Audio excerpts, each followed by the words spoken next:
స్తుతించుడి. ఇంకా కొంచెం బిగ్గరగా స్వరం ఎత్తి చెప్దామా? దేవుని స్తుతించుడి.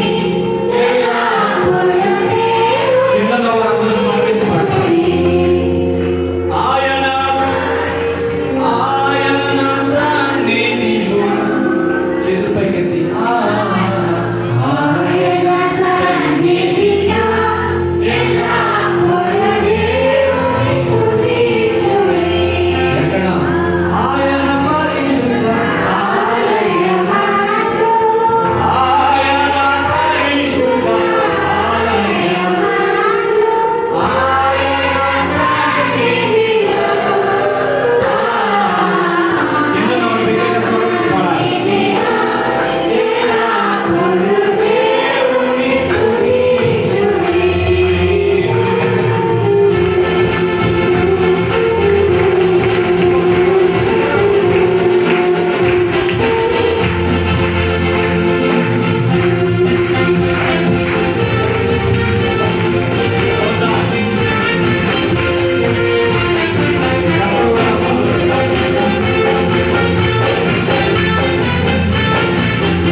ఇన్స్ట్రుమెంట్ లాగా మీతో ఇన్స్ట్రుమెంట్ మనతో కలిసి పాడతాం.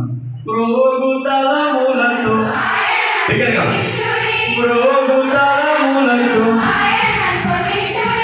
గంభీర పారముతో గంభీర కారముతో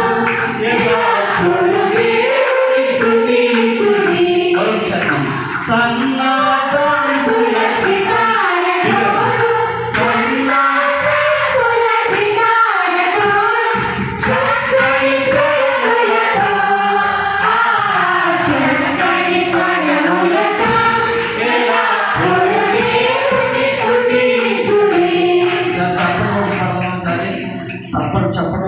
చక్కని స్వరంతో దేవుని స్తుతిద్దాం. బాగా చెప్పడం కూడా ఆమేన్. దేవుని స్తుతించుడి ఎల్లప్పుడూ దేవుని స్తుతి. చెప్పండి చెప్పండి. దేవుని స్తుతించుడి ఎల్లప్పుడూ దేవుని స్తుతించుడి. సన్నాతంతుల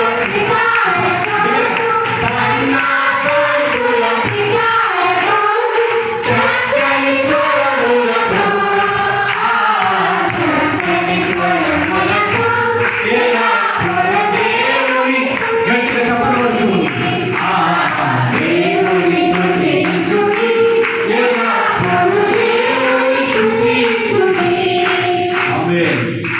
సన్న తంతుల సితారతో ఏం చేయాలంట? దేవుని స్తుతించాలి. సన్న తంతుల సితారతో రోగు తాళములతో ఏం చేయాలి? ఇప్పుడు చక్కని స్వరంతో పాడాలి. ఆమేన్ చెప్పండి. ఇప్పుడు మనం ఎవరు పాడకుండా చప్పట్లు కొడదాం. రోగు తాళములతో మాత్రమే దేవుని స్తుతిద్దాం. కేవలం ఆర్కెస్ట్రా వారు వాయిద్యములతో దేవుని స్తుతిస్తారు. ఇప్పటివరకు మనం పాడాం కదా, మనం పాడుతున్న వాళ్ళందరూ కూడా మనం ఏం చేస్తున్నారని ప్రోత్సహిస్తున్నారు. ఇప్పుడు మనందరూ వారిని చప్పట్లు కొడుతూ ప్రోత్సహిద్దాం. రోగు